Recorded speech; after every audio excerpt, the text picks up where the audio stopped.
আসসালামু আলাইকুম। আশা করি সবাই অনেক বেশি ভালো আছেন। আজকের যে ভিডিও আপডেটটা হচ্ছে আমাদের বর্তমান এই মাসের ঢাকা থেকে ডিএক্সবি অর্থাৎ ঢাকা থেকে দুবাই, ঢাকা থেকে ব্যাংকক, ঢাকা থেকে মালয়েশিয়া অর্থাৎ কুয়ালালামপুর। এই ৩ টা সিটির রুটের এয়ার টিকেটের প্রাইস কত আছে সেই বিষয়ে আজকে সকালে আপডেটটা দিব। তো আমরা আজকে যে আপডেটটা দিব এটা হচ্ছে একদম লাইভ আপডেট, লাইভ প্রাইস। এর জন্য আমাদের সামনে আমরা জিডিএসটা ওপেন করে রেখেছি যে একটা এয়ারলাইন্স কত প্রাইস দিচ্ছে বা কত এখন আমরা আপনাদের কাছে দিতে পারবো। আমাদের কাছে প্রথমত এখন আমরা জানাবো ঢাকা থেকে দুবাই। দুবাই রুটের আমাদের কাছে বেশ কয়েকটা এয়ারলাইন্স আছে। ইন্ডিগো, তারপরে ইউএস বাংলা, তারপরে এমইউ অর্থাৎ এটাকে হচ্ছে থাই এয়ারলাইন্স, তারপরে হচ্ছে ইমিরেটস। আমাদের কাছে কয়েকটা এরকম এয়ারলাইন্স রয়েছে। যারা নিতে যাচ্ছেন তারা আমাদের সাথে যোগাযোগ করতে পারেন। অর্থাৎ এখন যদি আমি বলি যে ঢাকা থেকে দুবাই অর্থাৎ ইন্ডিগো এয়ারলাইন্স, এই এয়ারলাইন্সের প্রাইসটা কত পড়বে?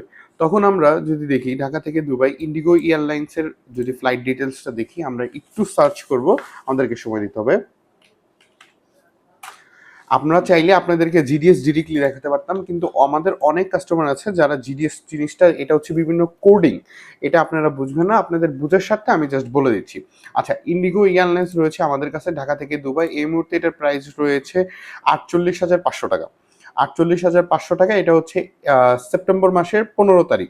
সেপ্টেম্বর মাসের 15 তারিখ 48,500 টাকা ফেয়ার রয়েছে, যেটা লাইভ ফেয়ার দেখাচ্ছে। আচ্ছা, তারপরে যদি আমরা দেখি ইউএস বাংলা এয়ারলাইন্স, সেক্ষেত্রে ইউএস বাংলার 15 তারিখ 15 সেপ্টেম্বর এখন 2টি ফ্লাইট অ্যাভেলেবেল আছে। 2টি ফ্লাইটে এখন ইউএস বাংলায় প্রাইস দেখাচ্ছে বর্তমান 59,500 টাকা। 59,500 টাকা আমাদের ফি সহ আপনাদেরকে দিতে হবে। আমরা প্রবাসীদের জন্য সকল সময় একটা ডিসকাউন্ট রাখি, বাট যারা ট্রাভেলার তাদের জন্য আমরা একটা ভালো ডিসকাউন্ট রেখে থাকি। তো এটা ডিসকাউন্ট দিয়ে এই প্রাইসটা পড়বে 59,500 টাকা।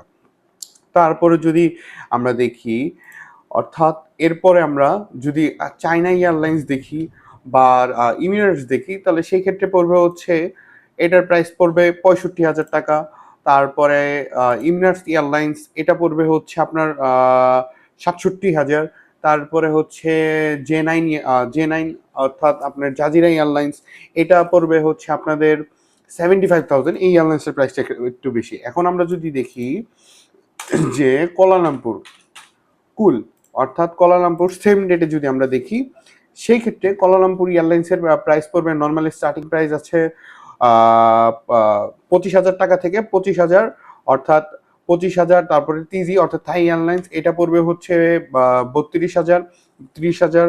তারপরে হচ্ছে আপনার ইন্ডিগো আছে সামথিং 25,000